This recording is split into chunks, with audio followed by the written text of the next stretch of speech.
Hi, this is Mark Sanborn. Hey, this is a problem I sometimes struggle with. I wonder if you do as well. And that is how to say no. Now, for some people, saying no is pretty easy. I've had a lot of people tell me no. But for many of us, we kind of hesitate to say no because we don't want to damage the relationship or we don't want to seem rude. And of course, the downside is when we say yes and we should have said no, it can create some resentment. At the very least, it becomes a giant energy suck. So over the years, I've been asked to do a lot of things, and I've gotten better at saying no. In this short video, I'm not going to give you the criteria for when you should or shouldn't say no, but I'm going to give you some ways to say no that are diplomatic and effective if that's the decision that you've made. The first is, if you say no, see if you can offer an alternative.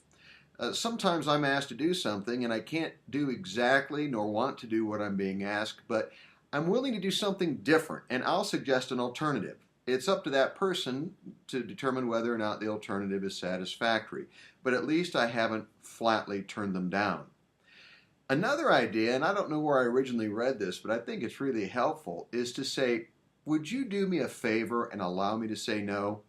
That's a gentle way of saying you need to say no and you're asking the other person to be understanding, and most people probably will be unless they are incredibly aggressive, in which case you can simply convert that into a, okay, then no, I'm not asking you to do me a favor. Sometimes you say no, but you just need to explain why. You know, I'm often asked to endorse books several times a week, and one of the things that is a challenge for an author is to overextend his or her brand. And not every book is something that's in my wheelhouse or something that I feel comfortable endorsing. So my literary teams ask me to limit my endorsements.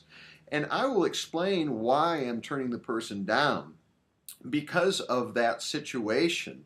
And hopefully it'll make it a little easier for them to accept.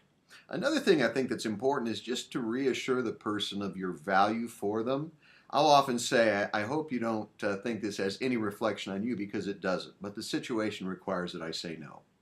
And finally, just say no. You know, if it's a cold call and I get a lot of those people I have no relationship with whatsoever and they ask me to do something, I simply say no thanks. And when I do, I feel a lot better than dragging it out and wishing later that I hadn't said yes. So there's some ideas on how to say no. I hope it's helpful to you in your work, in your life.